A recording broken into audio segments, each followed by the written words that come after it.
our senses, right? We can see, taste, touch, smell, and hear.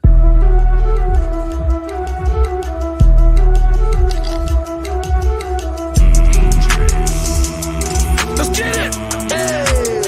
Click tight! Constantly intimidating those who speak the language of rhyme. A maniacal prodigal putting pressure on the mind. The deadliest of my kind. Deep inside the corridors of hardcore. My word is law. I spawn scriptures that can't be ignored. With the nature of a cruel identity, do have the gift of infinity to strip the sanity with some obscenities. Threaten enemies, correcting all frequencies with the rhymes of authority. Polluting adolescents and parentals alike. So brutal on the mic to make MCs bite the pillow. I have but one rival, and that's the devil. So I bury this corpse and hit this shovel 6 feet deep as I creep into another level. Spoken chronicles beyond the gravel. I cite the individual of rotting evil, ready for battle and move the crowd like cattle. With a voice that can beckon the brain, a beat that calls your name. Let's get it! Already know. Let's get it! Click tight! Dangerous thoughts! Click tight. Hello, welcome to Dangerous Thoughts, the podcast that dives headfirst into the shadowy realms of reality. We explore the edges where most fear to tread. Here we question everything and we fear nothing. We believe in all sorts of amazing realities. We always like to talk about deep, crazy stuff from the fringes. And I don't mean to use the word crazy because we're interested in pretty much everything. From the mysteries of consciousness to the unsettling truths that lurk behind the facade of everyday life. We peel back the layers and we reveal the raw. We eat it raw, right? We don't saute it. We don't fillet it. We don't flambe it. We don't bake it. We bring it raw. How you doing? This is my co-host, Tyson Strasberg. And this is Dangerous Thoughts. This week, there's one thing that I learned today, Tyson, and it bothered me quite a bit, actually. I heard that, now I don't, whatever the hell. I heard that Kabbalah wants to put a price cap on food. Did you hear about this? I did not hear that specifically. I do know that they're working on inflation specifically around food and how that might, what the government can do to slow the, if not reverse the inflation on food. Just because that's one of those things that's a necessity. I did. Catie sent a beautiful article, which I'm happy to discuss. There are some points that I agree with and some points I disagree with, but happy to talk about it. Well, I don't know if it's true or not because I haven't been watching the news this week, but if she did put a price cap on food and commodities, I think that's a really bad idea. I've got a little point by point here that Catie broke down for me. I think it's pretty good. The government announces that grocery retailers aren't allowed to raise prices. This is what would probably happen. Grocery stores, which operate on a 1% to 2% net profit margin, find that hard to believe. But if they do, they can't survive if their suppliers raise prices. So the government announces that food producers like Kraft or Tyson or Hormel or whoever aren't allowed to raise prices. Not all grocery stores are created equal. Some are in lower income areas. Some make less money than those in higher income areas. As the former disproportionately sell lower margin prepackaged foods instead of higher margin fresh products like meat, etc., because stores in lower class areas aren't able to cover overhead. Remember, even if their wholesale costs are fixed, their labor, their utilities, their insurance, etc., and other operating expenses aren't fixed. So grocery chains start to shut down. Food deserts in rural areas and low-income urban areas alike become worse. Meanwhile, the margin for food producers are also quickly eroding. Their primary costs, their ingredients, aren't fixed, and their shrinking gross profits leave less cash flow available to cover overhead, maintain facilities, and reinvest in additional production capacity. Grocery chains, which all have finite shelf space start to repurpose their stores to sell more non-price controlled items, everything from nutrition supplements to kitchenware or apparel, less food products. So your local Kroger or Safeway starts to look a little bit more like a Walmart. Food producers stop making products with lower margins. Grocery chains start competing with each other to secure inventory. Since they can't compete by offering stronger prices, remember, producers aren't even allowed to raise prices here. And even if they could, grocery chains no longer have the gross profit to bear price increases. So they compete on things like payment terms. Small grocery chains start to shut down entirely. Oh my God. Or they get sold to larger chains like Kroger.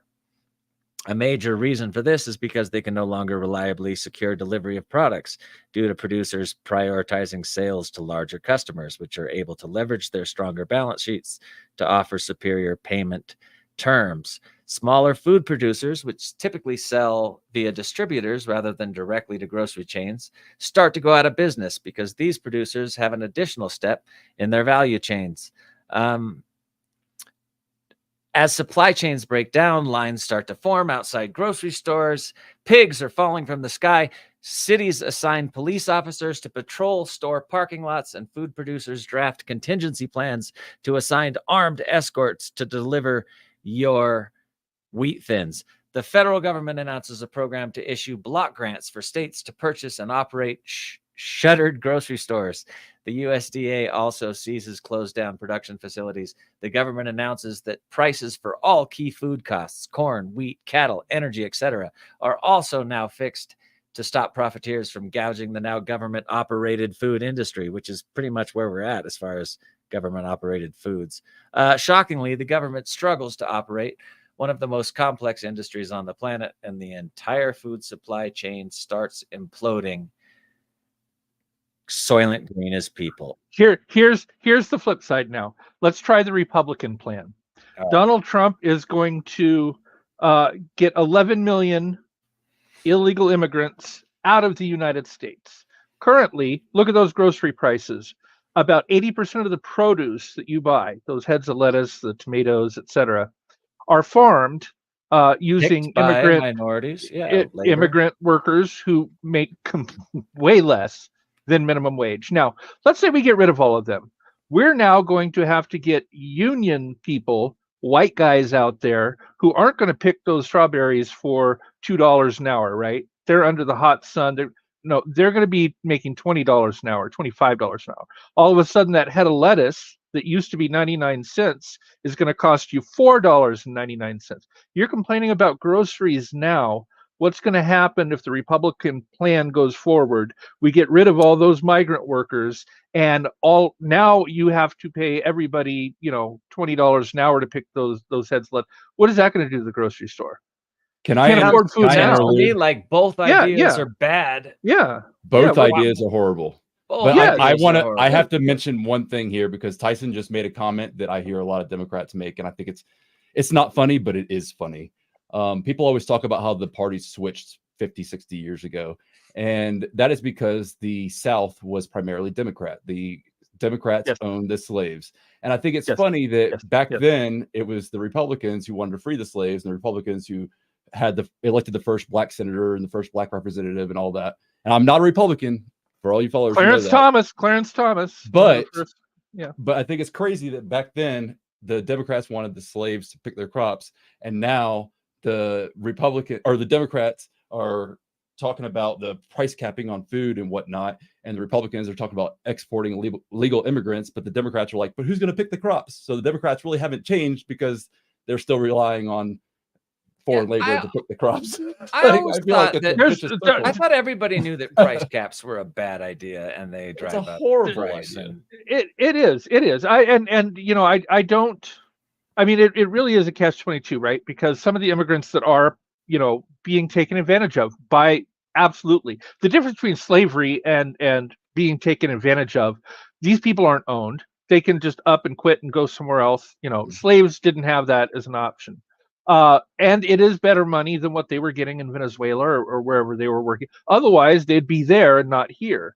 So it's a better way of life than what they had before, but it is still not as good as the American way of life. And I don't think that that's right. They are being taken advantage of, and maybe Still, for there's me, some transitional, right? Maybe, if you want to come into the country legally, you have to do this kind of work for a set period of time, and then you can go out and make more money and do something else. And maybe that's part of that path that says, I don't have all the answers. All I know is if we get Trump and he wants to get rid of all of them, over a course of a couple of years, it's going to destroy the food market. I hate that neither of these guys, guy and gal, has a plan for food prices. And food prices can easily, when food prices get out of hand, inflation gets out of hand, that can easily crumble a country. It happened in the USSR fucking 30 years ago or whatever it was. Well, it's part of the capitalist market, right? It's what the market will bear. What they do is they do these analytical studies and say, how high up can we raise a price of a thing before people stop buying it? So even though we might have a higher profit margin, fewer people are buying it, and it's no longer, economical. So it's what the market will bear. It's as high as we can make it. And the way that works is we need to figure out how to pay the lowest wages and try to create the biggest profit margin between what the market will bear and what we have to pay people, and that sliver, whether it's 1, 2, 3%. And then if it's a for-profit company, which most of them are, they have shareholders, right? And such a big slice goes to them. I think no CEO, no matter what industry, should get paid more than 100 times whatever a frontline worker makes. It's ridiculous. Yeah, they should not get CEOs and their money are pretty crazy. It's scaring me though. Bob Iger makes 5,000 times what a frontline employee makes. 5,000 times. Yeah, and it's scary to me that because if we even have one more, just a couple of years of that 10% inflation that we had, I go through the supermarket now and it's terrifying. I can't just throw things in the basket at all. It's very calculated. When I go to the supermarket. Me too. I saw a $22 apple pie the other day. I was just like, what? Apples, dough, $22. It's not even worth fucking for $22. No. But all right. So yeah, terrifying stuff. Hopefully somebody has an answer that isn't Kabbalah or Trump. But we'll get off of politics. I'm really excited. Our special guest this week is Doctor Simeon Hein. We've had him on the show before, all the way back in episode 16, but I wasn't there. Dr. Simeon is a researcher of crop circles and their connection to UFOs. He'll also talk about the extraordinary real-life encounters and mysterious object and beings, including other elements of the multiverse and so much more. He's actually, I think he did a study actually on people that have seen aliens and interviewed them and talked with them. Also, he just wrote or rewrote and added a new revised edition of his book, Black Swan Ghosts. The new revised edition just came out a couple weeks ago. He also wrote Dark Matter Monsters and Opening Minds, a book about crop circles and many more. I'm hoping, Cassie, you have a link to all his places and all his books in the description below. Let's bring him on. Let's talk to Dr. Simeon Hein. I'm excited to talk about this. You're one of my favorite guests, Dr. Thanks. Hein. Hey guys, love nice it. Hey, we got it all working this week. Yeah. So I'm sorry if I tread over old ground from the last show because I wasn't here for it.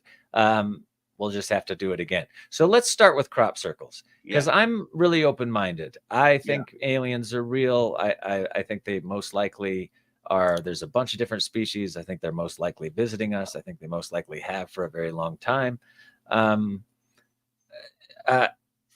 always like to say on this show, I believe in everything and I believe in nothing.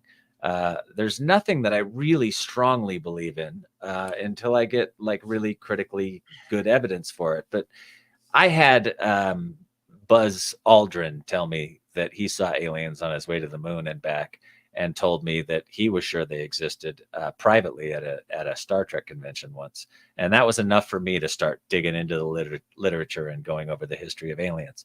But crop circles, I was into them when they came out.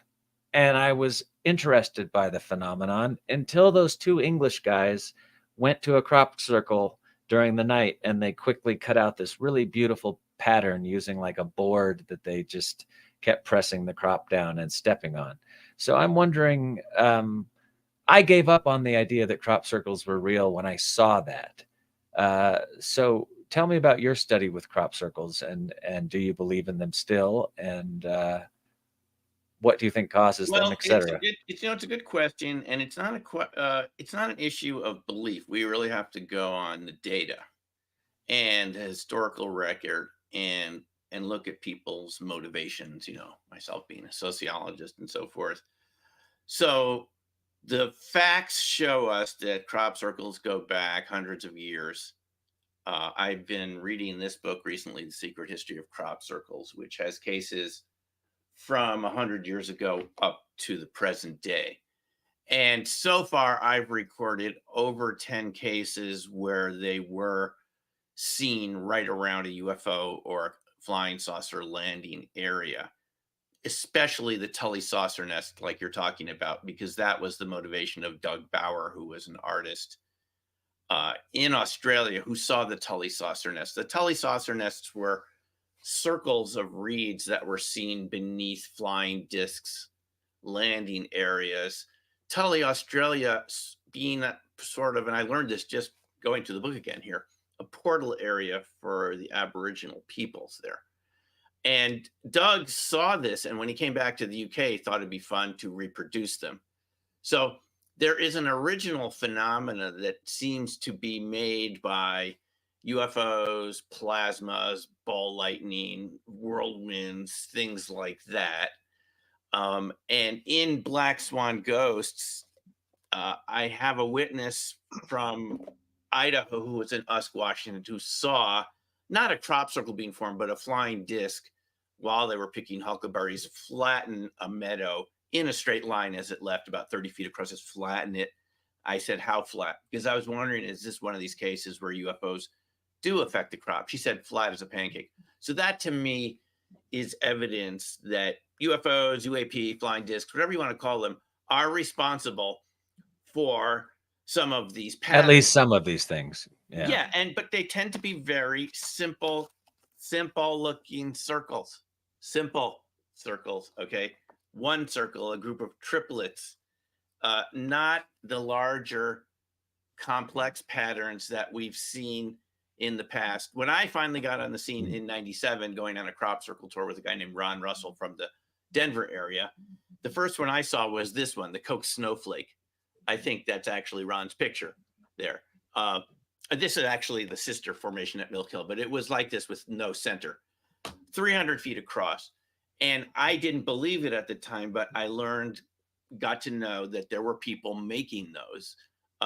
They really did seem to be too large to be made by plasmas and whirlwinds, especially with that amount of precision and symmetry and artistic sort of decoration to them, stylized. Geometry, decoration. The big ones are definitely, in my view, without a shadow of a doubt, made by people. But the story doesn't end there, Manu, because when we got to know these people, and that's what Opening Minds was about, is realizing that people were making these, okay? You just get more, you want to get a bigger one, you just get more people. No biggie, they use lasers and walking, very good. I didn't think they could do it. They first showed us one in the daytime, Matt Williams, a circle maker. It was a paid advertisement, farmer had been paid. They made a small R-type formation over at Pattern, UK. And we thought, well, that's kind of small. I mean, something doesn't look like these big ones, they're 300 feet across or more, like how many, 80 circles. But then another group took us out at night and they showed me they could make those. They could make those. And here's what the surprising thing was. We started to make them too. We would pay the farmer, not cheap, but we wanted to do some research. It affected our cameras and batteries, just like the ones that we had gone in the late 90s, where we didn't know who was making them. And we had a static meter and we would get these high static readings. And we thought, researchers that we had a litmus test. We thought we had a litmus test. Maybe the ones that were non-human made had this high static charge and those simple, smaller ones didn't. But that's not what it turned out to be. The ones that people made had the high static charge, and that's all you need to get charge clusters, charge separation, fractal electromagnetic toroidal fields. So even the man-made shapes, because they're vertical, they create a vertical shape, they're create helicity, this sort of directionality like liquid crystals. They create effects, and I have a whole YouTube video playlist of weird effects in crop circles. You can see people's cameras and batteries failing. Our cameras and batteries would fail. This wasn't rare. So they fail at the man-made ones Yes. and at the ones that you don't think are. That's Yep. pretty interesting. That makes me think of this test that this Japanese scientist did, where he looked at water and then he like froze the water as he had a thought. Do you know about this? Yeah, you're talking about Dr. Emoto. Yeah, and all these amazing patterns come from just human thought and freezing ice crystals or something. Yeah, I'm not sure. I'm not sure what to make of Dr. Emoto's research completely. Have you ever tried it to replicate it, or I haven't seen it replicated. And what really killed it for me was when he said we played classical music and hard rock, and the hard rock made lousy crystals, and the classical music was beautiful. What was his hard rock? Crystal. Led Zeppelin. Well, I like Led Zeppelin. That was my first concert as a 14-year-old. That was my first concert in history. It was beautiful. And I can't see why that would destroy. So I thought, just reading that there was some sort of values bias. We call this bias in research. Mm-hmm. He had already built into the idea of what was bad heavy metal music versus good classical music. I thought his differentiation between what was good energy and bad energy did not quite fit for me. There was a time I didn't like Van Halen in the 70s and 80s, because I grew up with Jimmy Page and Led Zeppelin and other guitarists. So that wasn't like the most exciting thing for me, but now it sounds really good compared to what's out there. And I listen to Van Halen. So, our tastes change, but that's us. Yeah. And you shouldn't post that on science. So I'm not sure about Dr. Emoto, but we definitely look at that weird helical pattern that a Japanese tourist took. You can show all these because I purchased. I have a question about those crop circles specifically. Stuff going on in crop circles, and I've seen it. This is so you've pattern. Seen like orbs and stuff show up in them. Yes, absolutely. Personally, orbs over man-made formations. Yeah, I've got a question. I've got a question about the other side of crop circles. Back in World War II, Aborigines who had never seen airplanes that would land in parts of Africa during World War II. And then, the war ended, and these Aboriginals would build rudimentary airstrips and effigies of airplanes, seemingly to try to beckon the people back, right? Exactly. Yeah. And it was very clear to modern civilization what it was they were doing. We recognized, they're building effigies, they're building these rudimentary land, airstrips. It was pretty obvious to us. So I wonder, in the same vein, when human beings create crop circles, do you think aliens are looking at that and saying, "Oh, look, they're building effigies and things that they think we would recognize," or do they see it the way we would have seen that in World War II? No, that's a very good question, Tisson, because and you ought to have some of these circle makers on the show sometimes to hear their point of view. The ones that made all those big ones in the late 90s, in my view. But yes, that's exactly what it was. But the way the circle makers started was they were researchers who got tired of waiting around in the dark. It's cold in the UK in the summer. You have to have a down jacket. It's like in the 50s, pretty cold with rain. And you're up on these downs, these hills, and you're waiting. I've done it. You're waiting for the circle to show up, and the ball of light. I've seen orbs and things there. I have some of the videos of my channel. No, these things happen, but you wait a long time to see something like that. And they said, well, maybe if we go down and make a small one, the intelligence above will communicate and react. So these groups said they just were a bunch of teenagers. They went down and rolled in the circle on the ground. And when it was done, it looked pretty good. And they said, whoa, we could do something. Maybe we could make it bigger. And that's how it started. And there were helicopters from the newspapers the next day over this little circle that these teenagers, this guy told me they had to be home by 8 because they were just kids and the parents would make them come and they had to get this done quick.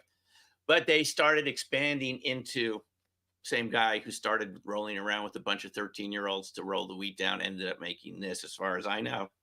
So with a lot of help. So I've got some note questions. Go ahead. The cargo cult is a real thing. Let me say one more thing about it, Manu. Yeah.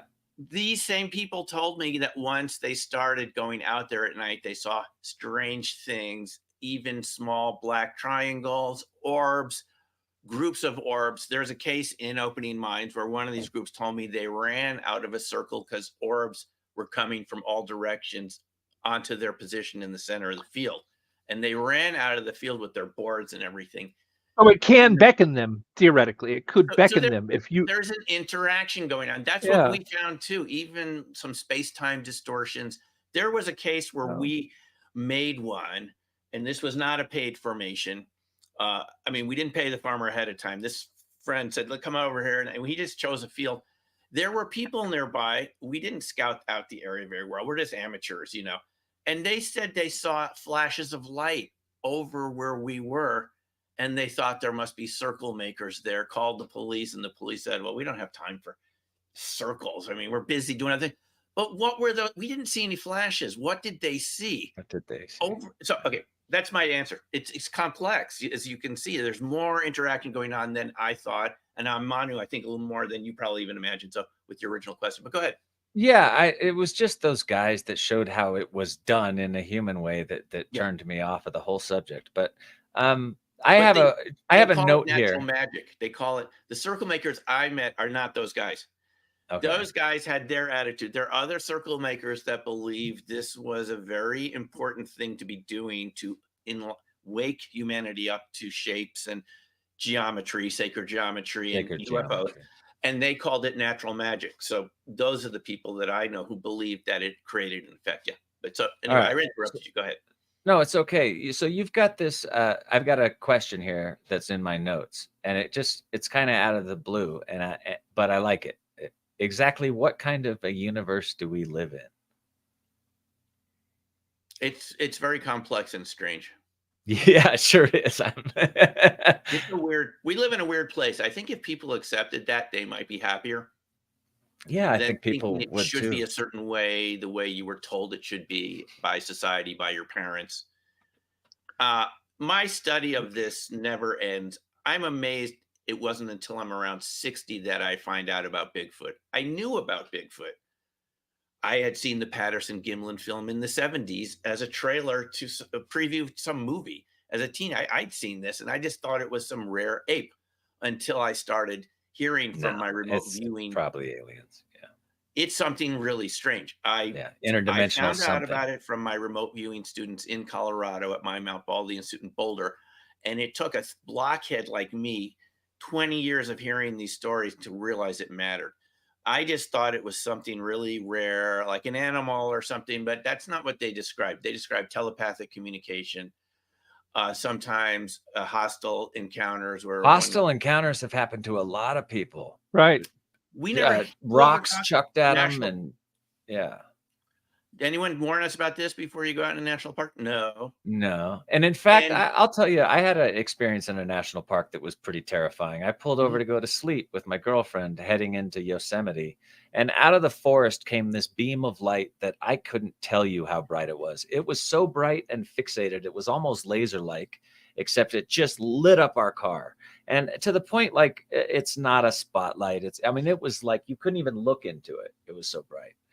And then it turned off, and I was like, what the hell was that? And I got out of my car and I started yelling into the forest. I was trying to look for like roads, or I got my flashlight out. I tried to look for anywhere that was the light above you, or was it? No, was it came to the side of you? Right up to the side of me on the highway in the forest somewhere out there. Just this heavy, and it wasn't a police car with this side light looking at you. I'm telling you, like those lights you can look at. This thing was blinding to the point where it was like scary. It was like, what the hell? Who has a mega fucking beam light out there?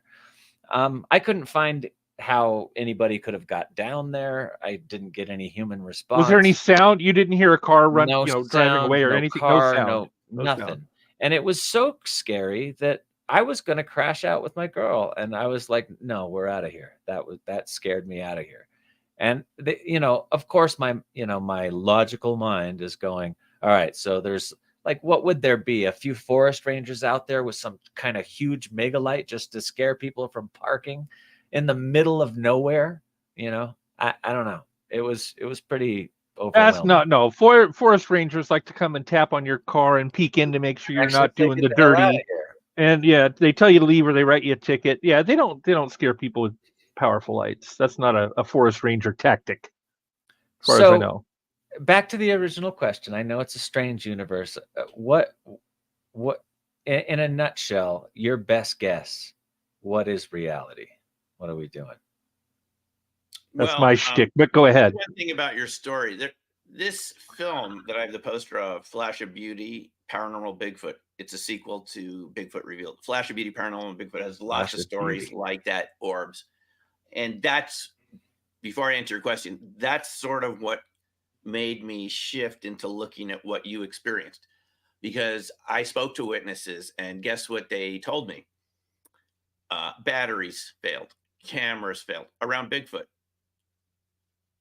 Paranormal, it's sucking up juice to use. I couldn't believe it. There was a Bigfoot crop circle connection, which must mean it's the same sort of alternate strange electromagnetic effect.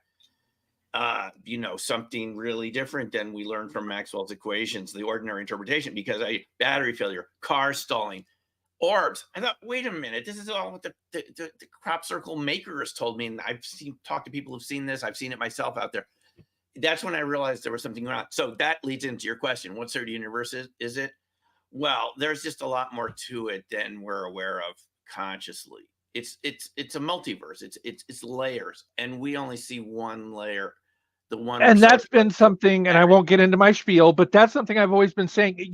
We are constrained by the speed of light if you believe in the three-dimensional plane, etc. But if there's 4, 5, 6, 7 dimensions that are outside of our purview that we cannot, with our biological senses, the smarties at CERN are saying there's at least 11. Well, then, you're not traveling through space so much as you're dimension hopping, right? It's a lot bigger than we thought, and there's other life forms in it that show up in our version of it sometimes. And Tisson, here's the thing: Einstein himself proposed a variable speed of light in 1907. And 1911. So the idea that it's fixed is actually not correct. The speed of light is basically the speed of electromagnetic transmission, going back to the Weber-Kohlrausch experiments of 1858. They were looking at this long before they knew the speed of light, about static, how fast electromagnetic signals and waveforms can travel. And that's how they got the speed of light before they could measure it. But the point is, it's based on two physics variables: permittivity, which is the electrical resistance constant of free space, and permeability, the magnetic constant. But quantum entanglement, like spooky action at a distance, right? Spooky action at a distance? Yeah. I mean, something... Yeah. It varies according to the materials. And recently, looking into ball lightning and a lot of these subjects, even Bigfoot, there are processes that can create undulating permittivity and permeability, which creates, since speed of light is speed of light equals 1 over square root permittivity by permeability.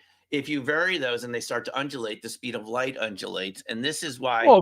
Why do you think UFOs look blurry, Bigfoot looks blurry, ghosts look blurry? Why do you always hear people, why are there no good photos? Gravitational lensing. They're inherently blurry. They have undulating permittivity.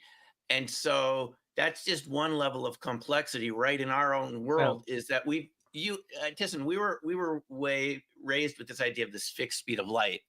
And it can vary. Even Einstein talked about it in relation to so it means that there could be creatures and life forms and phenomena that aren't fixed like we are, that are going to seem like they're oscillating in and out of our reality. Oh, in and out of Even Dr. Hal Puthoff, who was in the OSAP ATIP program as their lead scientist, gave us a lecture about this 2018 in Vegas IRVA SSE meetings. And he said it's going to cause UFOs to shift to blue, cause blurriness. So what I'm saying is there's actually science behind a lot of this. So even Fravor, who got right up close on the UFO, saw a big blurry field with a black line in the center, and he was as close as you can be in his jet, as close as right up close on Dr. Commander Fravor, the guy that was right up on the UFO, and he explained it as like a spherical, but that it was very see-through, and then information has to be traveling faster than light if quantum entanglement is to be believed. I mean, if you can impact one thing here and one thing here, non-local, and they're impacted instantaneously. Information is coming from here to here. I mean, and how does that work? I think it's true that at the edge of the universe, right, we think that light is speeding up, don't we? Or it appears to be.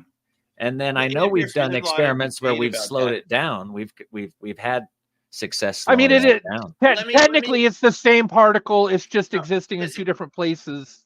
I get that. Let's say you're on the page here and I'm over here. And we're saying we're constrained by a speed of light. You and I cannot communicate faster unless the paper is bent. Unless we can bend the space. And now your dot's here and my dot's here, and it's not going all the way around. It's going through a wormhole. Right.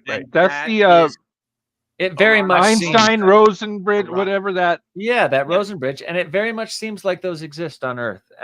Just from watching the guys out on Skinwalker Ranch, these things, these teleportation holes, they're here, and these things are using them to travel back and forth. Einstein not just doubted on Skinwalker himself. Ranch, but Einstein doubted himself with quantum entanglement. That's why he called it a spooky accident at a distance. He wasn't even sure if it was real. I mean, it was long after his death when we were able to prove quantum entanglement is a real thing. But this is another thing I find really interesting. Physicists that don't know whether things are real or not, and then a bunch of physicists get together at CERN and they do a bunch of experiments. And I'm wondering if just even our consciousness can create things that we're looking for. We come up with theories, and then do we bring them into existence by even Schrodinger's cat, right? Yeah. And one of interpretations of Schrodinger's cat is that both possibilities exist in different universes, and that we're seeing the one with our version of the cat, and it exists in another version with another outcome. So that's how you get to many observing it, ideas. Observing it creates the reality in a way. Like reality isn't a buy into that version. That is sort of what they were dealing with 100 years ago, and there were some of them that suggested that perhaps what decided the outcome was our observation, but I don't think our observation has anything to do with it. I think so that reality isn't fluid, it isn't fixed, and then as soon as you observe it, that's when it coalesces into what we think is reality. One interpretation that really is not.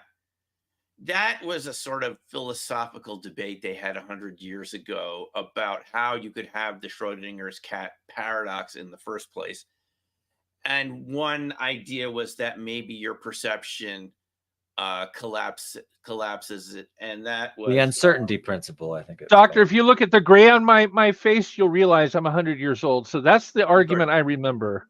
That's the argument I remember. Really more philosophy. The other interpretation is that all the outcomes exist, and you just are in one or the other. Your consciousness is one. It's not that you created it necessarily, collapsed it. You're talking about collapsed wave functions. But photon wave functions collapsed. I think you're talking about the uncertainty principle. A light gets it chooses to be a particle or a wave depending on whether it's observed. Right. Now, it isn't that almost the same thing, right? I mean, observation changes its behavior. I don't think so. I think Doctor Simeon Hein thinks No. So do you believe in manifestation? That is the idea that can we manifest reality? Exactly. You're talking about this uncertainty principle, Manu, and the idea somehow the classical observation with your microscope collapses a quantum wave function, which has multiple probabilities built into it, and the probabilities collapse to one outcome. But that just doesn't make sense, because you're saying that something about a microscope affects the experiment on these two different levels. The easier way to look at it, you don't have to agree with me. The easier way to look at it is something called decoherence, which is that this quantum wave function is kind of in a state of coherence with many possibilities, and it just turns into one of the outcomes that you perceive in that reality that you're in. You perceive that outcome, but it doesn't mean the other outcomes don't exist. That's what I'm saying is the difference, Tisson. And I've always felt that way. I've always felt like outcomes exist in some other reality. That outcome would happen whether you witnessed it or not, right? Right. That's what I'm saying. You don't need. I'm saying quantum mechanics doesn't need an observer. It's an anthropocentric idea, and it was popular 100 years ago to talk this way. And it was the Hungarian physicist who I know who you're talking about. I don't remember his name. I know because he's the one that alien. He was so smart. He worked on the H-bomb. He was like an alien. And he said maybe it's the ego of the observer that collapses the wave function. Yes. That is philosophy, is kind of a Germanic European philosophy. There's no evidence that actually happens. It was tea room discussion, but I think that Hugh Everett III started a conversation. I'm not saying the many worlds idea. His idea was that the observer splits to see all the possible. You're in one where that is maybe one possibility. I'm not sure if it happens that way, but he started this idea that there's no collapse. You don't need an observer. At least Hugh Everett III, the graduate student of John Archibald Wheeler, the famous physicist that mentored a lot of famous physicists, Feynman and others. He started the idea that quantum mechanics doesn't need an observer to be a reality. I mean, it's like what Einstein says. He said, I can't believe the moon only exists when a mouse comes out of its hole in the middle of the night and looks at the moon, and then the moon exists, and then the mouse goes back in the hole and the moon ceases to exist. And I have to come down. I agree with Einstein. It's along the same lines of, if a tree falls in the forest, and nobody's there to hear it, does it make a sound? Of course it makes a sound. Of course it makes a sound. But I think you're right. It's that's kind of because there's mice and things in the forest that can hear it. I like what Indiana Jones said, in the movie. This archaeology is a search for fact. If you're looking for truth, go to so and so's, because truth really is philosophy, right? It's your interpretation of something versus fact. Fact is a fact. Right, and there's a lot of scientists who think that's just what physics is. It's just matching up facts with some theory. It doesn't have to make sense to you, and it doesn't have to fit your intuition. It's just sort of how the data falls down, and we sort of explain it away. But Einstein and others thought it should sort of fit with your experience of reality. And I actually think Einstein was right, because there are other quantum principles that have this action at a distance without any necessity to go faster than the speed of light. Aharonov-Bohm effect, which is an effect where, in the complete absence of a electromagnetic field, the pure, what's called vector potential, this is just imaginary numbers in quantum equations, classical equations, the potential energy, which just exists as a number, it's been shown since '86. It took 30 years to prove this was real. You'll see that as a amateur ham radio, I'm into electromagnetic fields. I'm an extra class ham radio operator, so I love how that works. Love how I want to hear this. And I did shortwave radio for a while. I missed a couple questions on the ham radio test, but I could do 8 words a minute Morse code. Nice. Very nice. Yeah, as a 10-year-old. But one of the questions, I got answered like 2 legal questions about ham radio. I didn't get the lights. But anyway, I did shortwave radio. But this is what we found out from quantum mechanics. You don't need classical electromagnetic fields to communicate. You can communicate in the complete absence of electromagnetic fields with electromagnetic potential. It's just a potential. It's not an energy form. It's a quantum potential, and it's been shown since Tonomura's experiment in Japan in '86 that it can create communication. It's even better than quantum entanglement, because the physicists I have talked to said quantum entanglement doesn't exchange information. It just is a correlation. Yes, Manu. It's not communicating. But Aharonov-Bohm effect, Hal Puthoff, I mentioned, applied for patents after he stopped being the director of the remote viewing program at SRI. When he retired from that, he applied for patents in using the AB effect, Aharonov-Bohm effect, for submarine communications. You can imagine how important that would be if it worked. And it's purely through vector potential, not even something that's here. It's a potential energy in the equations. So that's how interesting quantum mechanics can be. We're starting to see so I'm following, because the dumb brain over here. You guys are saying that you're saying that the ham radio and radio is somehow related to magnetic fields? Yes. Oh, of course. Yes. And it operates on electromagnetic fields. You're saying that we can do communications completely without the magnetic fields, and this is a new science of some kind, or it's called multipole expansion of Maxwell's equations. It's an extension of Maxwell's equations beyond open pointing vectors. What Thyssen is talking about are 90-degree electromagnetic pointing vectors where the electromagnetic field, the electricity It's 90 field degrees to the electro. The magnetic is 90 degrees. There are extensions of that go in different directions, and it's called a diality rotation. It's information that came out of programs at Stanford Linear Accelerator Center funded by good old DOE. This is government-sponsored research. And they said there are alternatives to standard pointing vectors. They called it diality rotation, where the electromagnetic fields rotate through a curve. And at certain ratios, like pi/2, you get very strange effects where the electromagnetic fields turn inward instead of radiating outward, like Thyssen's ham radio. The cordial effect. All the way down to the 0 point where they destabilize the atomic particles and they lose their connection with the quantum vacuum, the Dirac-C.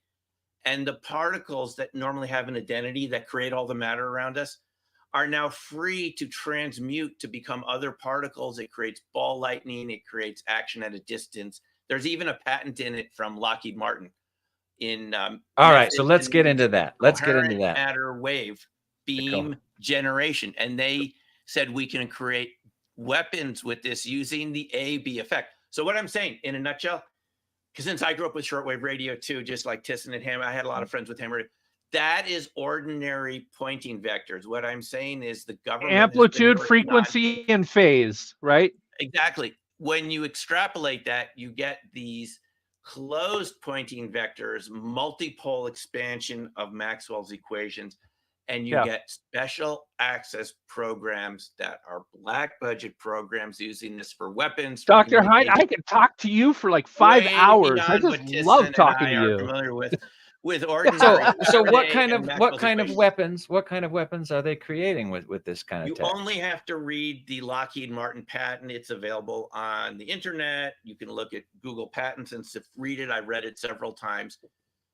The main function and feature of these Lockheed Martin patent from, I believe, 2021, when it's finally granted, is to create action at a distance in the absence of electromagnetic fields. Not with a ray gun, but with advanced quantum mechanical potentials. And non-local. So you're talking about, right? So you don't have to be there to shoot the gun. Exactly. You could be somewhere else. Something at a distance without a signal with frequency. We can right. Think of like a flock of birds or a gaggle of geese or a bunch of bees, how they kind of stay together. Yes. That's sort of the analogy of the AB effect, is you can create coherency between groups of particles where they cease to be in the materials we're used to, and they adopt another identity, a coherent identity, where they're all the same frequency and they're the same temperature. They're coherent, right? Like a laser. You think of a laser as an analogy to this, and you can project it so people from the side don't see it because it's a laser. But they said we could do that with they said they could do it with any particle using Tesla's principles. To put it in Star Trek terms, we could beam out. That's what I was just thinking. We could beam, As in the patent is we can create communications. They suggest teleportation, and with their words, directed energy weapons. Yes. Yeah, we definitely have those. Projectile through frequency. It sort of seems like destabilize something at a distance by taking away its coherency, by having these sort of inward-facing pointing back. It's a different. Now, I have to say, looking at the KGB research, there were some researchers who wrote about this, having come across this by accident in the 90s. Zverbelis and Nevesky, they're no longer alive. They called it a fractal bagel. A toroidal bagel, rings upon rings upon rings. What about all the way back to we all know about the bagel at the center of the universe. 1942, the Nazi bell. I mean, they were experimenting with this shit long time ago. Okay. I mean, here's what I think. Can they make things fly with this tech as well? There's weaponization potential from this. And yes, because they could beam it all over the place. Beam ships all over the place. When you look at the 2 Air Force papers on ball lightning, the most recent one by Eric Davis, yes, that Eric Davis from the Davis-Wilson memo, did a research paper for the Air Force in ball lightning. and half of it is redacted. It's just about ball lightning, but it's whited out, whited out, whited out. Even the intro has sections. It said this is based on research from the Air Force, whited out, program name from the 50s and 60s. They've been looking at this for close to a century, ball lightning as a weapon. And so what you're saying, Tyson, about the bell and all that, governments around the world seem to want to weaponize what we're talking about. And the reason we don't know a lot about it is because it went into black programs. If you don't believe me, why is the ball lightning paper whited out in so many sections? We're talking about something. Where did we get access to the ball lightning paper? What's that? Where do we get access to the ball lightning paper? WikiLeaks or something? Just go. No, I just looked it up this afternoon again. I have copies of it, but I forgot the name. I looked up Air Force Research Labs. Ball lightning. AFRL. Because, all right, one time when I was like 10 years, oh, no, I couldn't have been 7 years old, Idaho, standing out on a porch. We saw what people I think refer to as ball lightning, these really big orbs that just didn't disappear. And they were slowly kind of coming towards us. And I just remember my parents saying ball lightning over and over and over again. What the heck is ball lightning? It's a luminous type of macroscopic coherent quantum matter where the matter is all at the same frequency and temperature, and it can ionize the air around us. It's highly energetic. And is it plasmic? Is it plasmic like plasma, lightning? One stage past plasma because it's not spreading out and going. It's condensed into a ball or a toroid shape. It's about 60-70% is seen after thunderstorms. We think that's true because a part of the lightning, the remnant, magnetic remnant, is sort of cut off from the main stroke of lightning and is just sort of coalescing there and turns into a ball lightning. At least that's what Freiberger says from Slack. And then 30% of it is not around thunderstorms. I was talking to a witness the other day, and she said they were just hiking in the Tetons area in the Wind River Range, actually, south of there, Wyoming, and they were outward bound, and the thing came walking down the path. It's really weird. It looks like it's almost intelligent coming at you, and it knocked them all over. It's very powerful. You should avoid ball lightning. It's potentially dangerous. Yeah, I mean, when we saw this stuff coming towards us, it was creeping us out, and it was. Oh yeah, it was a scary vision. It has more power than it has 10 times the power of TNT. Did you know also that 1 in 5,000 people get struck by regular lightning? 1 in 5,000. And 9 out of 10 times you survive it. Anyway, I also want to say for people that are on the other side of the coin on whether consciousness creates reality, there is a really good book I read a few years ago called Biocentrism: How Life and Consciousness Are the Keys to Understanding the True Nature of the Universe. Basically, that the entire universe is created up here by Robert Lanza, MD, and Bob Berman. Totally fascinating. Could be wrong, but great book, Biocentrism. Mr. Strasberg, am I pronouncing your name correctly? I'm looking at these comments. It's Tyson. Like, oh man, I wanted to get through the whole show with Tyson and Manu. Damn it, Tyson. Okay, no problem. No, but I'll take Tyson. Tyson, what was your question about ball lightning? So back in the World War II, the Foo Fighters. It sounds like what they were describing was ball lightning, but is that wrong? Look, ball lightning, some kind of harnessed ball lightning. It can look like a UFO, and a lot of UFOs are actually, I think, ball lightning. Sometimes it seems highly intelligent, and the scientists say, well, that's because it's following the static profile of the plane, why it goes down an aisle in an airplane. So they're saying it has an artificial. It looks intelligent, but it's not. No, some of it but it may be. You listen to people and it's like following you and stuff, but it is very sensitive to static gradients. I would say, and I'm happy to be proven wrong, that the Foo Fighters were indeed ball lightning. You think so? I was thinking so too. That's why, yeah. That's what I think it was. Yeah, I'm wondering if it was some kind of harnessed energy weapon that the Nazis were working on, but didn't quite have figured out. Well, they thought it was ours. When you looked at the, Operation Paperclip, they got to talk to those German scientists, and the feeling was that they thought it was our weapon. There's always the possibility, and you have this coming from John Ramirez, the former CIA, I think he was a missile analyst, who said that using the Keystone satellites, the CIA was able to see UFOs coming into our atmosphere. And some of them, he said, looked like stealth plasma, as they called it. There's even a black version of ball lightning that is sort of like a negative image. And Ramirez said this. He was on Black Vault, John Greenwald's channel, and he's been on other channels. He said there are UFOs that look like plasma. So it's very confusing. It's not like it's easy to tell one from the other. But ball lightning itself, it's been produced in the lab. Manu, just like you saw it, people see it. Did you see it around the thunderstorm, or was it just out of middle of nowhere? From my memory, I'm 7 years old, but from my memory, it was like after a pretty gnarly storm. And right. So that's often when you get it. There's a lot of energy around, and it very much seemed like it was coming towards us, like it was coming closer and closer to the house very slowly. And we were like, when is that going to disappear? So the reason it's so strange is it fits into Paul Dirac's antimatter universe. In other words, Dirac's equation showed that they're both positively and negatively charged particles of the same mass. At the time Dirac was alive, the only thing that was known was the proton positive and the electron negative. And even Dirac said in an interview in the 80s or so, he didn't want to introduce a new particle, the positron, because everyone was happy with just two particles, one negative, positive, and it was so simple. But his equation suggested there had to be a version of the electron with a positive charge, right? And a couple of years later, they detected in the cosmic background radiation, which ticked a lot of scientists off, that someone really could predict something that hadn't been seen yet purely with math. I mean, just think about it. The equations. Well, the black hole was predicted purely with math before it was ever discovered. And that's why I'm with what we create everything. We come up with the equations, we think it up, and boom, there it is.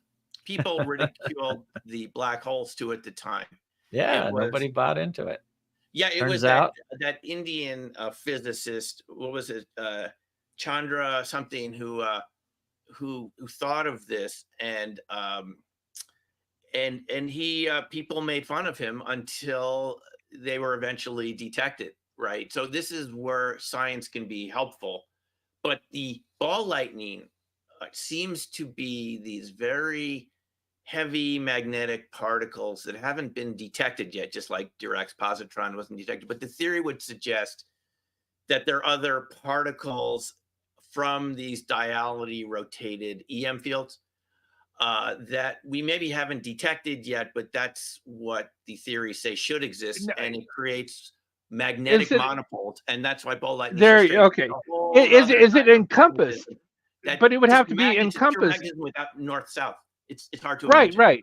But it would have to have that to separate it from normal matter, right? If it's an antimatter, which can't come into contact with matter, but that magnetic. This is exactly what Ken Shoulders, who worked with Hal Puthoff at SRI and went looking into John Hutchinson effect in Canada, realized it was micro ball lightning that Hutchinson was creating in the lab. And Tyson, he said exactly what you just said.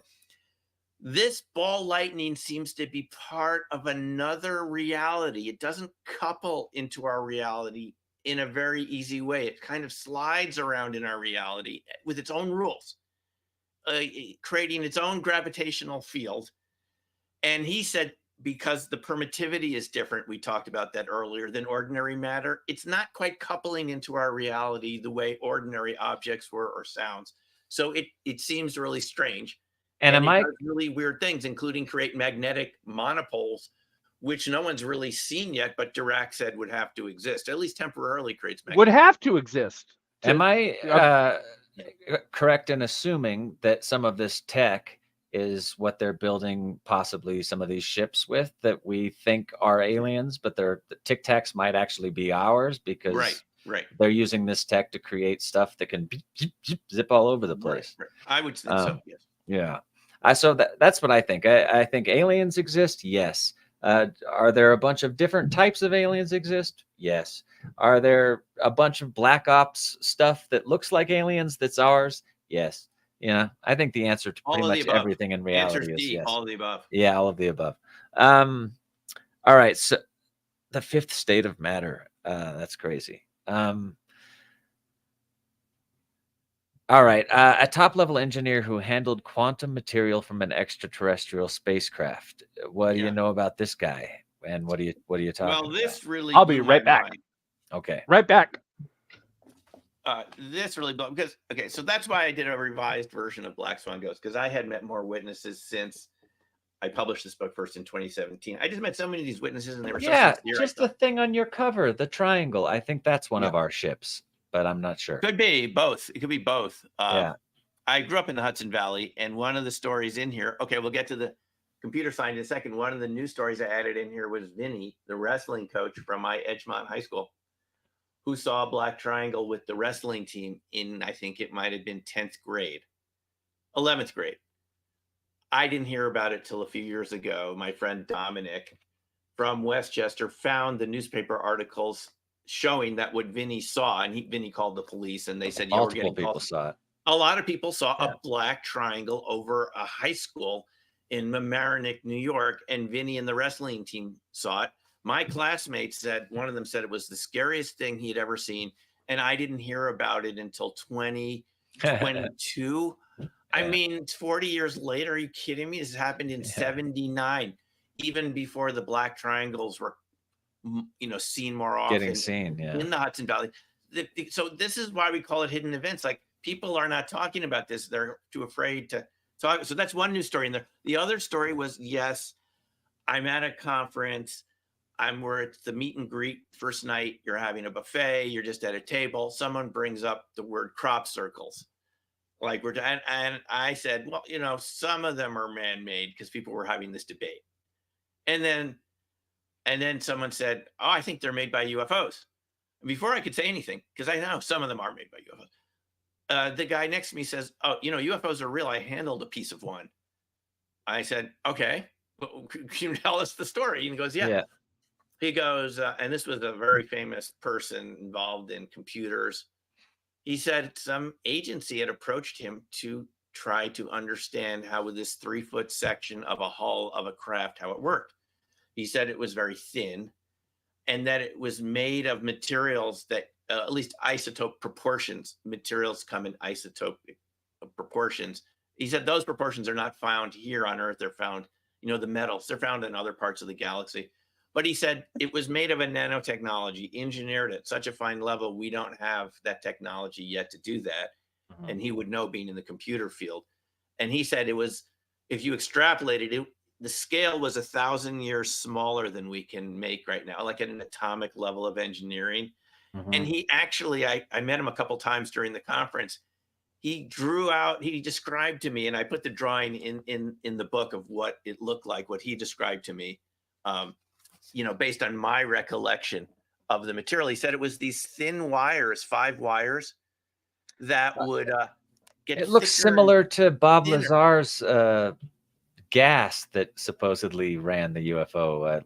I don't forget what he calls it. Oh, that was element 1. Element 151 no, or something. Different, because this is thin wires going through a very thin hull that he said became thicker and thinner, that interacted. He said sometimes they would loop around a hexagonal shape and then keep going. He had no idea how it worked, except, and we were talking about this in the show right now, it interacted directly with the quantum vacuum.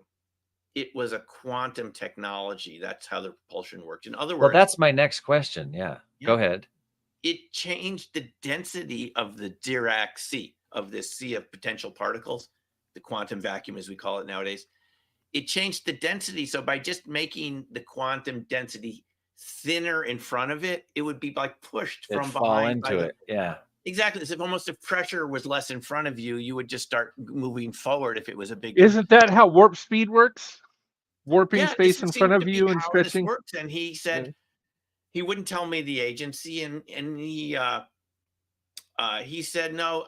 He said he suspected this might have been part of the Roswell crash, but he said based on the radius of the hull, he estimated the ship to be around 80 feet diameter. And this is just, we're not talking about a tiny little microscopic piece. You hear people talking about these retrieval samples. Even Congress, Chuck Schumer has these amendments in the NDAA about eminent domain and confiscating these, but we're not talking about a little piece that you see under. We're talking about a 3-foot section of hull that was very strong and very thin.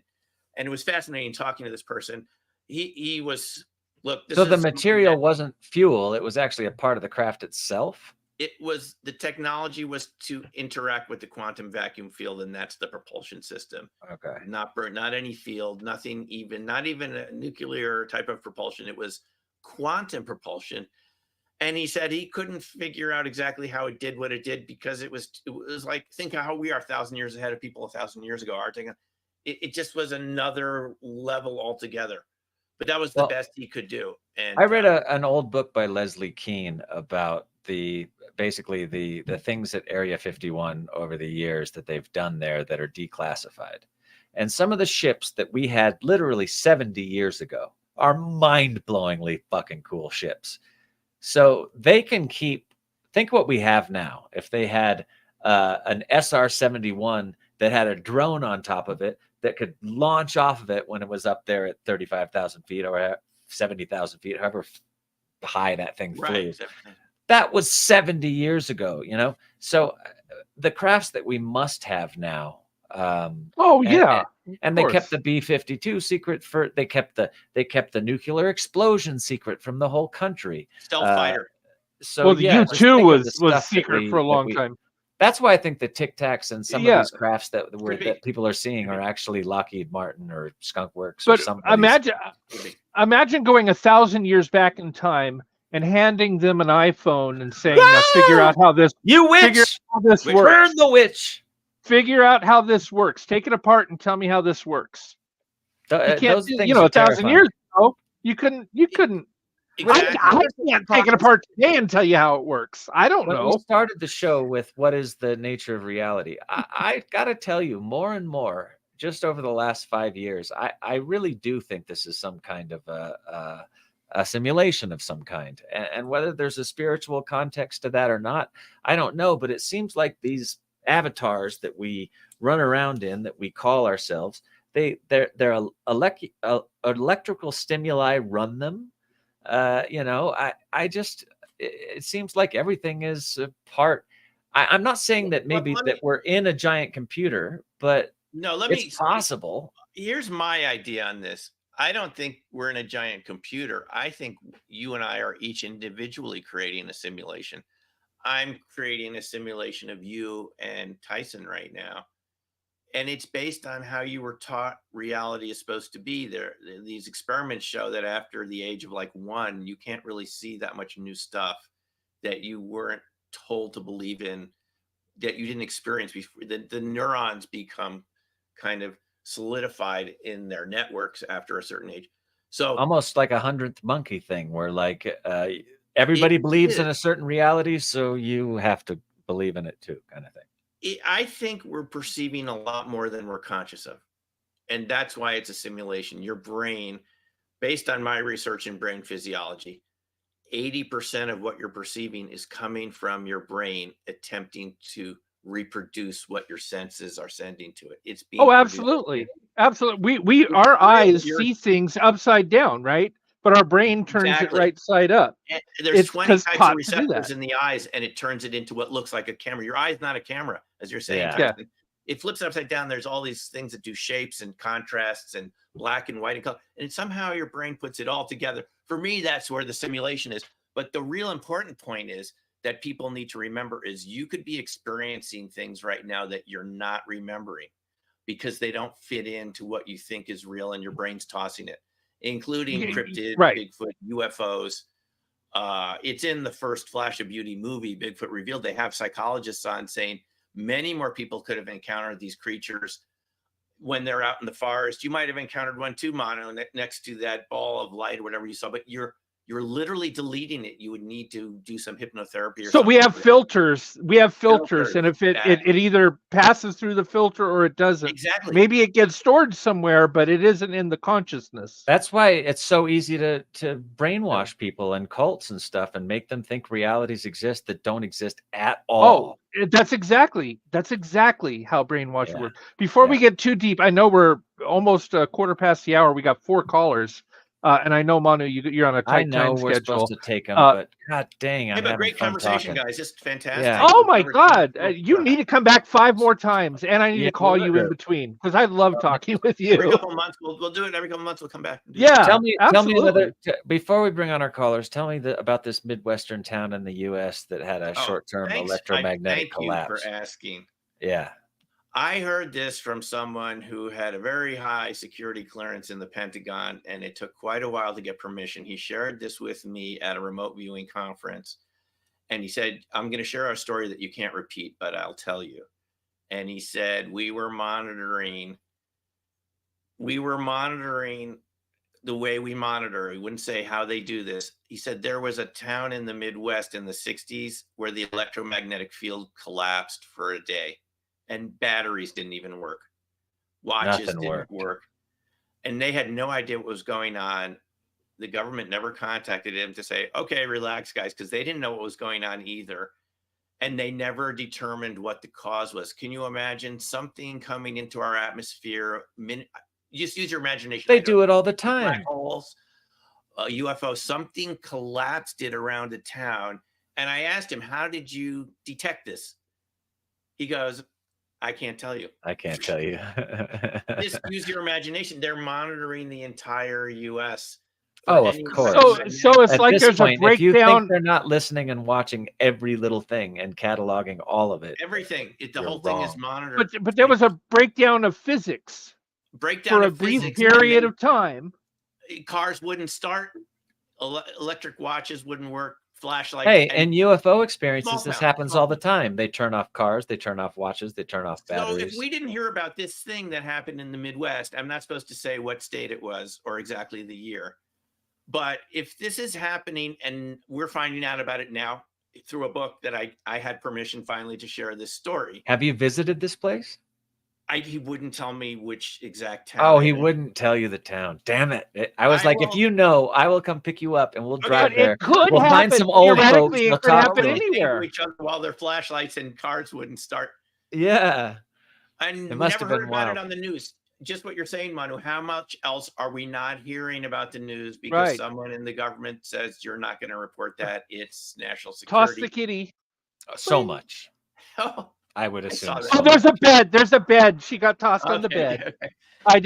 I didn't throw her into the ether. How much, guys? How much don't we know? We think it's controlled, and at some point it has to stop because we need to know what the nature of the reality we're living in. Who else is here? Who are the Bigfoot? Who are the cryptids?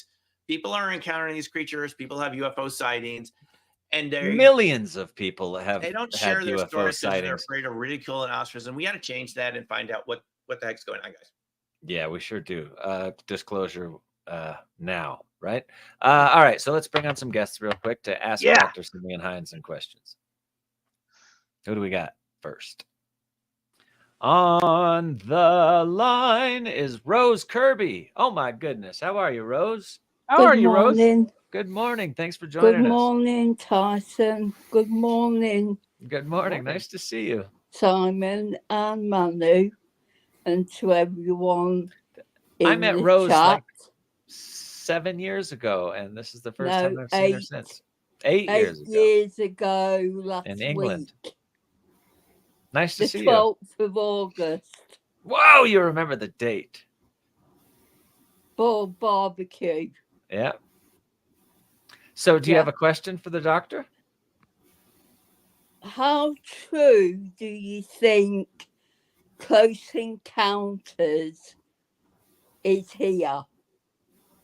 How true are you asking him how true do you think how much truth is there around the movie Close Encounters? I think there's a lot of truth to it. There is this story which we can't completely verify because Spielberg won't talk about it, but there was this story that someone was present when they were showing a screening of E.T.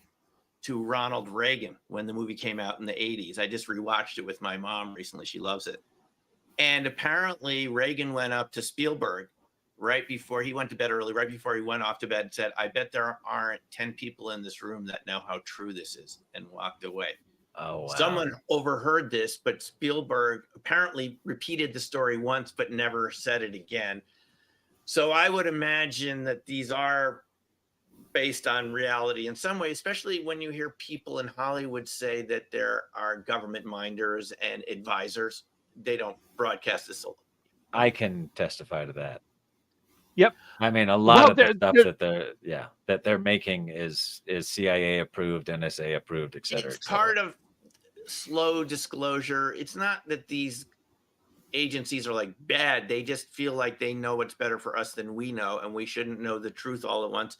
Maybe they're right. We don't totally know what it is. I don't totally know. Maybe they're... And the men in black are real too. The government agents that come to shut you up if you know too much, they're real. They're very real. Aliens. I think they're human. I think they're aliens in human suits. Because they're like they're stuck on. There's some really, really weird Men in Black pretty stories. Strange. I read John Keel's The Mothman Prophecies. I love that book. A teenager, I think that might have opened my mind to these topics as a 13, 14-year-old, around the same time as the Zeppelin concert. Imagine how terrifying that would be. Two guys show up at your door stuck on Smile who can't get their smiles off. They're looking at your forks and spoons while they're telling you, you didn't see a UFO. Do not say anything about it. Then they get in their 1920s automobile and drive off. I have talked to people who've experienced this. So and then, of course, Hollywood makes Men in Black, and so we can laugh at it. They make a parody. Exactly. So we can laugh at it so that it doesn't, when other people try to give a real experience. Well, no, somebody may have had a Men in Black experience, and they now if let's say that, and I haven't, but let's say that I had a Men in Black experience, right? Somebody came, shut me up because I saw something. If I were to come to you, Manu, now and say, God, the Men in Black were at my house, you'd laugh me off, right? Well, I wouldn't. So the movie makes it ridiculous so that if it really happens to you, you can't. There's real proof of this too. The CIA, I forget the name of the operation, but there's proof of this. Trust me on this. They spent millions and millions of dollars during the first UFO wave of making it crazy, making people sound crazy. Oh yeah, absolutely. Robertson panel, absolutely. Yeah. No, that's why ridicule it because it could cause panic, and we don't know where this is going. In the 70s and 80s, pilots could lose their license if they said, you can't even report it, or you'll lose your license. You can't even, So Rose also. As far as Close Encounters of the Third Kind goes, Spielberg, who's a big-time Hollywood insider, was also hanging out with Alan Hynek at the time, who was the head scientist in Operation Blue Book. And Hynek was on set for a lot of that, telling Spielberg stories. So I'm assuming a lot of what we see in that movie is based on real events. That's true. Has any of you seen Twin Peaks? Yeah, I love Twin Peaks. Fire Walk with Me is my favorite, but yes. I just wonder, because I watched it earlier on. It's fascinating. I just love that director's mind. Could actually be relevant in this day and age as well. Rose, it has to be past 3 a.m. where you are. Did you stay up just to watch the show with us? I'm just glad you joined us, Rose. I haven't seen you for so long. Thanks for tuning in. I got to take a few more questions. I love you. Live long and prosper. I just want to say, happy super blue full moon. Oh yeah, Mondays. It's gonna be awesome. Super blue moon. I wanted to add one thing. You had a question about Dr. Emoto at the beginning. Yeah. There actually, even though I'm not sure about Dr. Emoto's research, personally, there are other places that found that effect. Pear Labs, Princeton Engineering Anomalies Research Lab. Okay, so it has been repeated in some way.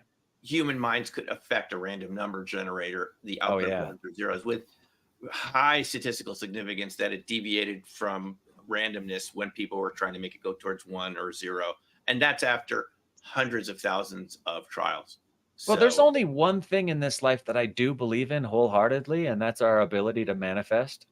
We can manifest reality. It's proven. We do it all the time. You have an idea, you think about it, you put your work in, and then all of a sudden you find yourself there. And it's you want to know something about brain waves? They're like a lot like radio waves, electromagnetic, electrochemical. That's why I mean we're in a simulation. We're all avatars in a simulation. All right. So, Rose, nice to see you. Who's next? Thank you, Rose. Thank you, Rose. Oh, it's cool to see her. Hey, Mind Talker Thomas. How are you, Chuck? Hey, good, man. That's Charles. Charles, by any other name, would smell as sweet. How are you doing? Charles and Chuck. Man, it's look good. It's like I get to do my 15 minutes of fame on your show, Manu. Yeah. Tyson, it's so fun, dude. Hey, we got to hear from Arroyo Grande. Happy to have you I here. love What's your up? background. It fits this evening. Love it. We got the Love it. Out Arroyo Grande, yeah, there's man. the universe. Absolutely. There's the universe right behind Chuck in all its existence with Einstein thinking about it. He's got ball lightning behind him right now. There's ball lightning So, there we literally go. behind his couch. There we go. Yeah. I gotta have those party lights on. Okay, so I had a couple questions. One, what's the furthest you've traveled to see a real crop circle? And of all the crop circles you've seen, which one do you really think was probably made by aliens? Because you just really believe it's made by aliens, like of all of them. I don't know if I've seen any that were made by aliens. If I could share my screen, I had one. I can describe it at Westbury, 2010, below the Westbury Whitehorse in the UK. That's the farthest I've been, by the way. Thomas, if you would like to share your screen, you can. Yeah. So there was one I saw, which I think is the original phenomena. This is this formation. And is it still there? No, this is the formation. Let's see. Can I share it from settings? Is it present? Oh, present. Present. Okay. Yeah.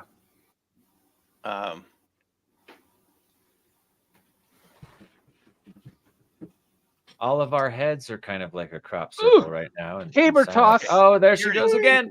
Oh. Yep. Got to toss the kitty. Okay, here we go. Ooh. That to me looks non-human made. Do you see how it's splayed out like it just fell that way? I don't think that is the original. That's unusual. That's plasma, vortex, winds. This is my view. That particular. Oh, absolutely. It has a central area and it is splayed outwards as if something, at the center, and there was a natural concave, as it went up. It also looks like there's like almost burn mark or something in the center of like something was hotter in the center. Like there's more dead stuff around the center. Yeah, let me show you another version of it. This is here it is. Okay, now I got to look back into crop circles. Dang it. So look at the grape shot, as we call it, coming out from that circle. You see that? Yeah, those little. My feeling is this: I've seen tons of ones that people made. We've made bunches ourselves. We've had weird effects in them, but this one to me looked like really something else. That is unusual. Yeah, why are there two little drops that are very similar? Yeah. Same thing with the centers. They look like there's a little, like in the center, it's all dirt. There's like no crop there anymore. Yeah. Same with the little ones. Something else really affected that. Quite a ways away from it. Yeah. Yeah. So, Westbury and Whitehorse. And they just, so over time, it's the farmer's regrown his crops. It's gone. Bummer. Let me show you an example. One more thing while I'm talking about it. This is an example of, so people can see the blurriness that we get around formations. This is one we made in Kansas. We had permission to make a small one. We were coming back from the RV conference in Austin. You see how the camera, something doesn't look right about it? Yeah, for sure. And we made that one. Plus, we got a lot of other really odd effects around that one. Just looking at that image, it makes my eyeballs go all mushroomy. Yeah. Okay. I'll show you one more. And during my research, my scientific research into eating mushrooms, I will tell you this reality is much stranger than you can imagine. Look at this. What is this? This is all of our photos of the one we made, which, as you can see, is only like about 12 feet across. They all came out like this. and the camera never did it before, never did it again. So it's like, you know, Tyson, the EM fields we're talking about, non-ordinary EM fields, helicity, vortexes, things like this. This is what we're talking about. We've seen this, and this is our own, guys, it's our own, you know, it's our own information. So we've seen these weird effects and that blurriness. So were there multiple cameras taking multiple shots and they all had that effect? We were using Ron's, but all of the shots came out. All of weird. the shots came out. I can tell you about and it never 7 happened others that just they look weird and just some. I didn't even know why they look. It's a professional Nikon camera that doesn't leak light. Man, if I can get in contact with the aliens just by going out and making some crop circles, I'm going tonight. You need to put on your Starfleet uniform and then go out. Crop circle party. I said Starfleet uniform. I didn't say your fucking Vulcaneers shit. Manu has checked out. Manu is checked. Who's our next caller? Thank you, Charles. Thank you. Who's our next caller? Thanks, Chuck. Nice to see you, man. Thank you. I always love it when you drop by. Oh, Dave. Dave Prime. Yes. Hit Dr. Simeon with your question, man. Well, first I got to say, Tyson, love what you're doing with the background tonight with the monitor back there. But oh yeah, switch it up. And love the hat, Dr. Hein. But early on, you were talking about you're doing research out in Idaho with crop circles. Being a native Idahoan, I got to know, where was it, or can you share where that was at? The woman I was talking about was Louise Voves, north of Coeur d'Alene, and she was in Usk, Washington. Okay. The Colville Reservation, Indian Reservation area. If you've ever been in northeastern Washington, Usk is a tiny little town. It was outside of Usk in the National Forest there. She was an Idahoan, but it was in Usk, Washington, where she saw the whole story was go up. Brother makes huckleberry products. Best time of year, go up. There's a disc over while they're picking. A mother and son are there. They panic. They go down to the little town of Usk. I've stopped there on the way to Medellin Falls for the Bigfoot Festival there. Tiny little town. Call the sheriff. Military comes up from Spokane a couple hours later and cordons the area off, asks a lot of questions, tells everyone to leave. And even a week later, Louise and the brother go back a couple days later. They're still there. They're still there. With Geiger counters and taking soil samples. And they've dug tank traps into the Forest Service road so no one can, the Jeep is even farther. No one can get up there. They're taking that seriously. She said a friend of theirs went up 10 days later, still closed off, something like that. She said when it left this craft, and it's the classic disc with the lights and falling leaf pattern, like wobbling, she said, just, she's telling. By the way, if people go to my blackswanghost.com website, just click on witness videos. It's free. You can listen to her interview and a lot of other. Oh, I'm going to check all that out. People said she was like salt of the earth. She was. You can see she's not making this up. She said it made a whistling sound, just like, and over the field, just over the meadow. And it's just flat and flat and flat. And when you read the history of crop circles, that's what people report around UFO created crop circles going back to the 50s and the 60s. Yeah, you always hear that it's almost instantaneous. Flattening, and it causes animal deaths. Even that first case of Snippy the horse in Colorado, and I'm speaking at this conference with the family in a couple of weeks. It'll be public next year, but this is just sort of like a run through. Looking through the book, what did I find? Snippy the horse, crop circles next to this. Now, what about talking about a flattened horse?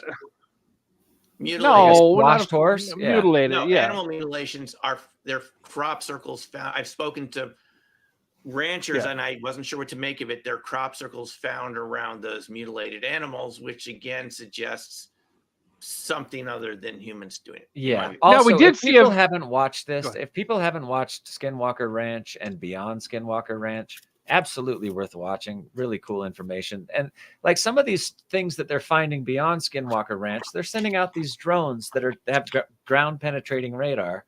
And these drones are finding facilities and tunnels that go all these different places. But when they blow the place up with dynamite, they see nothing. So whatever these systems are reading and showing underground, it's got to be a different in a different, they see a tunnel going all the way through this mountain, but when they go to check, it's not there. So it's got to be dimensional. I'm thinking that there could be a whole species of interdimensional alien that lives right here with us in just a dimension right next door. Just checking us out. Manu, you remember that story from the early days of Skinwalker Ranch where the researchers are out there with Bigelow and they see a portal open up in the road and the guy crawls out of it? Yeah. I talked to a person who was there. He was a crop circle researcher too. And before I knew about these topics, he told me about that case. He said we were all manning the little station. I think they had these towers or something, and they were looking at this through infrared and this whole. And he said this huge thing walked out of it, hole closed up, and the thing walked down the road and disappeared from there. Yeah, and walked pretty fast too, like pretty fast. So I actually talked to someone who's one of the guy that was there. Yeah, that's cool. I got to come to some of these events with you, man. Really Dave. quick to add on to like the Men in Black and Hollywood movies and stuff like that. Plausible deniability. The same by just make a big old farce out of it in Hollywood when it really happens. It's just like truth is stranger than fiction. Also, if you go back to the history of Hollywood, the first people that ran the studios were military. Every one of them, NBC, CBS, Universal, they were all, when they started, the first person put in charge was always some colonel or some deep state military guy. So yeah, of course. Guys, I have to add something to that.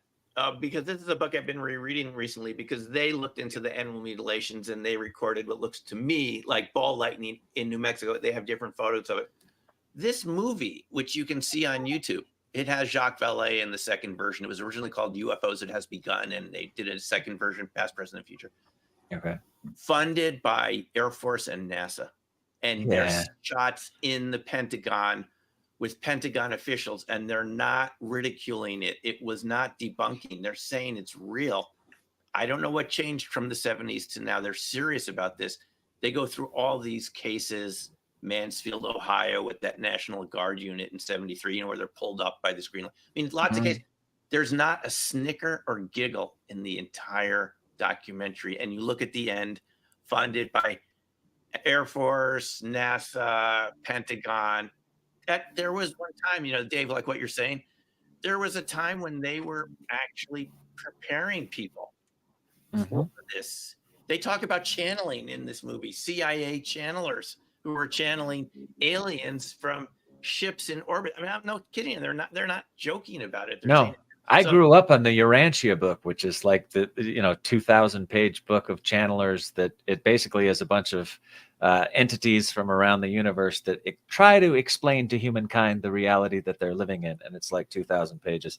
Really hard read, but fantastic read. If this is what you can see. That's what they say in the book. The public, you might see something like this, and we don't know what it is. Yeah. Wow, that's that in that old book. They have those images. How old is that book? More of it, all the shapes that people have seen, and they're not making fun. They're not saying weather balloons. They're not saying flocks of geese or swamp gas. They're saying real structured craft that the public has seen. They gave military pilots are being interviewed. How old is that book? Look in the first page. When was it written?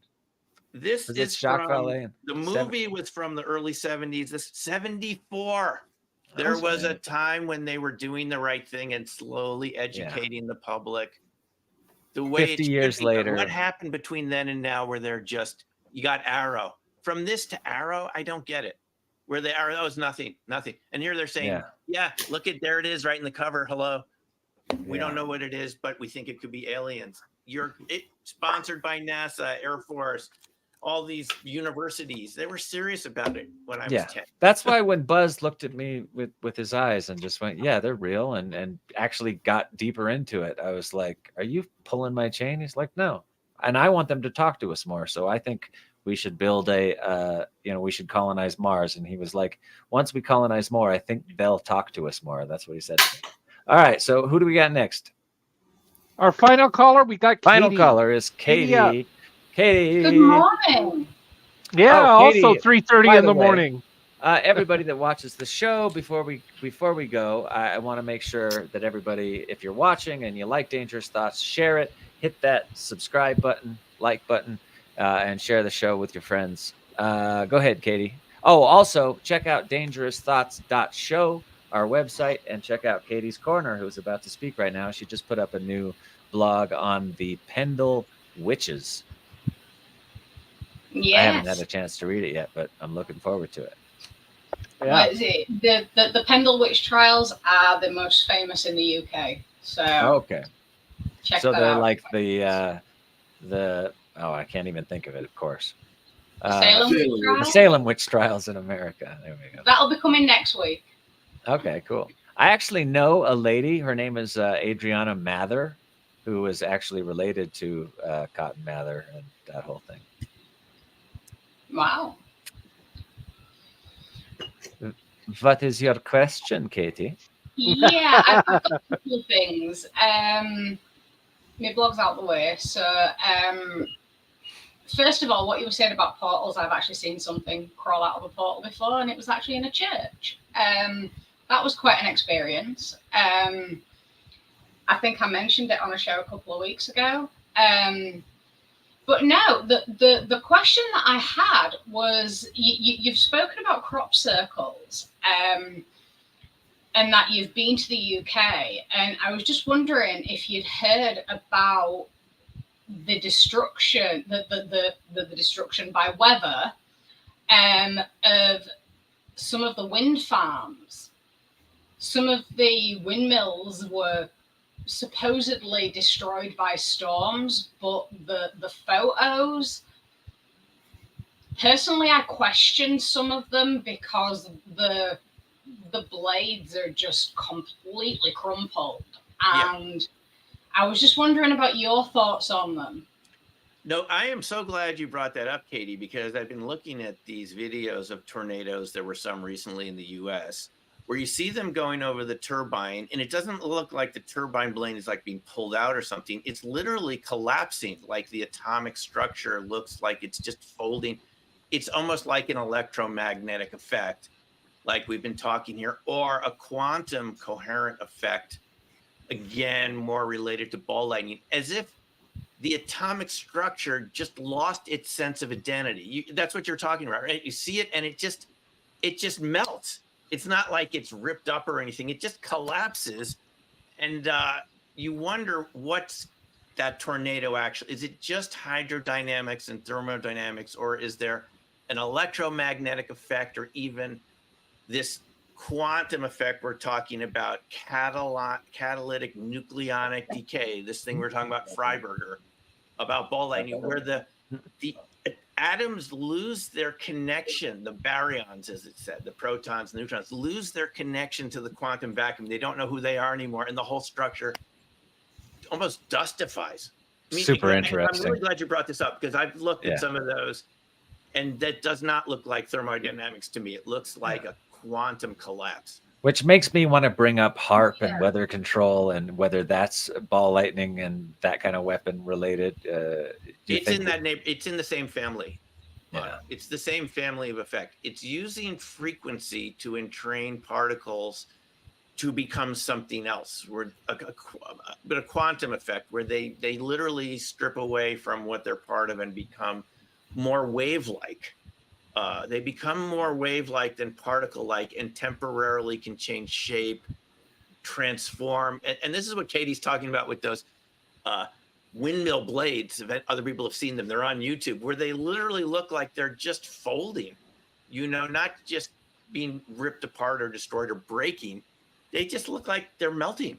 And some of these photos around tornadoes, it looks like the mailboxes, they look like they melted almost, not from heat, from like some sort of quantum collapse. Electromagnetic collapse, I think, is what Takeaki Matsumoto, the Japanese researcher, called it. Electronuclear collapse. That's the most accurate way to say it. ENC. Super interesting. Catie, did you have one more, or? No, I don't think so. Cool. But no, the main reason why I brought it up is because some of the reports because I've been reading into it over the last several months, And some of the reports of these windmills being destroyed by bad weather, there's been no weather systems in the area at the time that could have caused it. And now, not all of them, but some of them, and some UFO enthusiasts have basically said that there's been sightings nearby. And because of these sightings and the lack of bad weather, so to speak, that it's believed that basically UFOs have crashed into them or tried landing. Or used their, or our kick-ass weapons are getting tested over there, crunching. Yeah, well, maybe. Crunching, could be a UFO that's ours too. I always think we've got a lot more technology than we let on. I think we already have. Like when they retired the space shuttle, I was like, okay, we don't need rockets anymore. Or why would they have retired it? I think we can already leave our atmosphere. We've got tech like that. They're just not sharing. I want to thank Dr. Simeon Hein, Dave Prime, Chuck, Catie. Who else was on tonight? Rose and Kirby came Charlie on tonight. Chuck. Yeah, Rose Kirby. That was cool to see her. And Dr. Simeon Hein, his books, Dark Matter, Monsters, Cryptids, Ball Lightning, and the Science of Secret Life Forms, Black Swan Ghosts, Opening Minds, Planetary Intelligence. Go to blackswanghost.com or mountbaldy.com. BlackSwanGhost.com has a lot of interesting videos on that site as well. Look at those videos of those people. All the links are down all the below. Links we are put in all the the description links below. Thanks a lot, guys. A lot of fun. And it was a blast to talk to you. Thank you, Doctor. Keep your thoughts dangerous. We'll see you next week.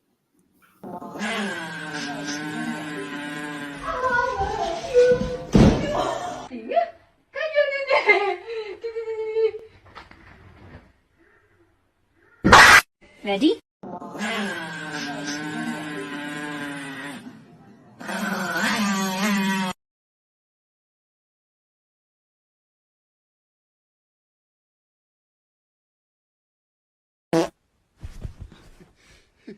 Toby. I've dealt with wolves and bobcats and other animals that have been caught in traffic.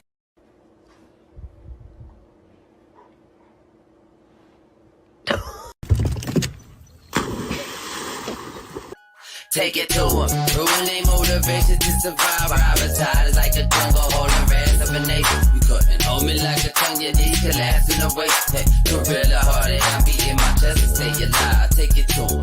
Ruining motivation to survive. Habitat is like a jungle holding rest of a nation. You couldn't hold me like a tongue, you need to last in the waist. Hey, gorilla hearted, I be in my chest to stay alive. Hey.